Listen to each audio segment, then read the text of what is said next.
ഈ വീഡിയോയിലൂടെ ഞാൻ പരിചയപ്പെടുന്ന എൻ്റെ കൂട് അതിൻ്റെ പരിസരമാണ്. ഇത് നമ്മുടെ റബ്ബറും തോട്ടത്തിലാണ് നമ്മൾ ഈ കോഴിക്കൂട് വെച്ചിരിക്കുന്നത്.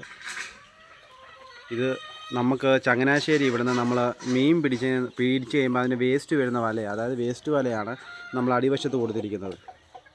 അത് അത്യാവശ്യം നല്ല തിക്നെസ് ഉള്ള വലയാണ്.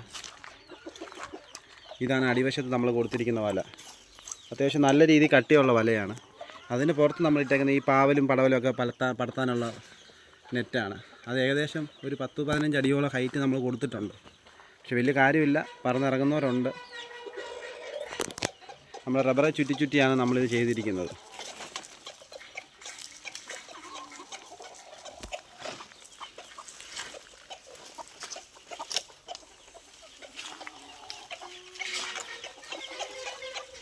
ഇനി നമ്മുടെ കൂടുകളാണ് ഇതിനകത്ത് മെയിനായിട്ടുള്ളത്. അത് നമ്മുടെ ഒരു തടിക്കൂടാണ്. അതിനകത്ത് കുഞ്ഞുങ്ങളെ ആയിട്ടത് നമ്മൾ മെയിനായിട്ട് 2 അറയായിട്ടുള്ളതാണ്. ഒരു 10-15-20 കോഴിയോളം ഒരെണ്ണത്തിനകത്ത് ഇടാം. ഇതിനകത്ത് നമ്മൾ ബ്രീഡിംഗ് സെറ്റാണ്. ഇതും 2 സെക്ഷനായിട്ട് നമ്മൾ ഇട്ടേക്കുന്നത്. പിന്നെ ഉള്ളത് തടിക്കൂടാണ്, അതാണ് ഇത്. ഇതിനകത്ത് കുഞ്ഞുങ്ങളെ നമ്മൾ മെയിനായിട്ട് ഇടാറുള്ളത്. അപ്പോൾ നമ്മൾ ഏകദേശം നല്ല ഡിസ്റ്റൻസിൽ തന്നെ നമ്മൾ ചെയ്തിട്ടുണ്ട് വല. ഈ കോഴിയുടെ, ഈ നാടൻ കോഴിയുടെ ഒരു പ്രത്യേകത എന്ന് വെച്ചാൽ ഇത് മരത്തെ പറന്ന് കയറും. അപ്പോൾ നമ്മൾ ഈ മരത്തിൻ്റെയൊക്കെ കമ്പുകൾ ഏകദേശം നല്ലൊരു ഹൈറ്റ് വരെയും വെട്ടി കോതി ഒതുക്കി വെച്ചിരിക്കുക. കാര്യം നമുക്കത് ബുദ്ധിമുട്ടാവും. ഇത് പറന്ന് കയറി കഴിഞ്ഞാൽ രാത്രി ഒരു 6-6:30 ആയി കഴിയുമ്പോൾ വൈകുന്നേരം കഴിയുമ്പോൾ ഇത് കയറാൻ ശ്രമിക്കും. അപ്പോൾ നമ്മൾ അത്യാവശ്യം ഹൈറ്റിലോട്ടുള്ളത് നമ്മൾ കോതി ഒതുക്കി വെച്ചിരിക്കുകയാണ്. ഈ നെറ്റ് കടന്ന് പട്ടികൾ വരാറില്ല, അറ്റാക്ക് ചെയ്യാറില്ല എന്ന് ചോദിച്ചാൽ നമ്മൾ പട്ടി 1-2 തവണ വന്ന് പിടിച്ചിട്ടൊക്കെ ഉണ്ട്. പക്ഷേ നമ്മൾ അന്നേരം കുറച്ചുകൂടെ ശ്രദ്ധിക്കുക എന്നുള്ളതേ ഉള്ളൂ. എന്തെങ്കിലും സൗണ്ടൊക്കെ കേട്ടാൽ പെട്ടെന്ന് നോക്കുകയും എടുക്കുകയും ചെയ്യുക, അങ്ങനെയാണ് നമ്മൾ നോക്കാറുള്ളത്. ഇത് നമ്മുടെ ബ്രീഡിംഗ് സെറ്റിലെ ഒരു പുള്ളിപ്പൂവനും പെടയാണ്.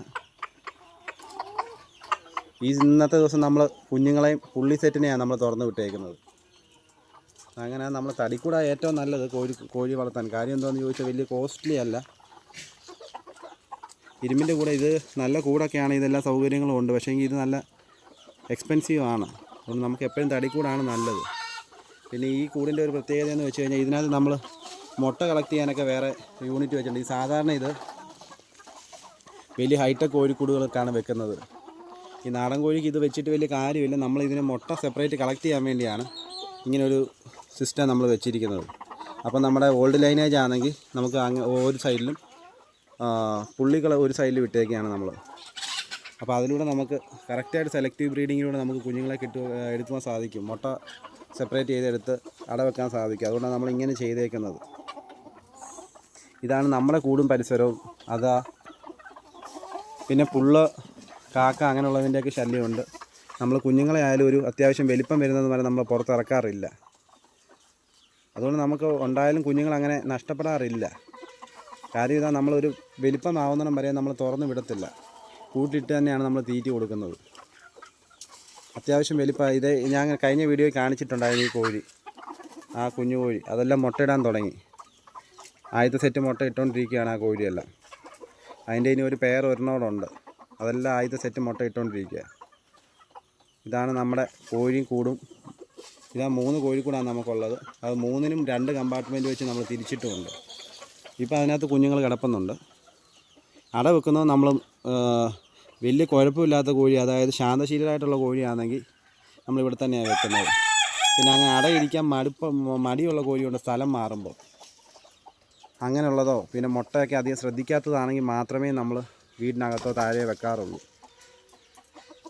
ഇതാണ് നമ്മുടെ കൂടും പരിസരവും. ഏകദേശം 15 അടിയോളം നമ്മൾ നെറ്റ് കൊടുത്തിട്ടുണ്ട്. എന്നാലും പറന്നിറങ്ങാറുണ്ട് കോഴി.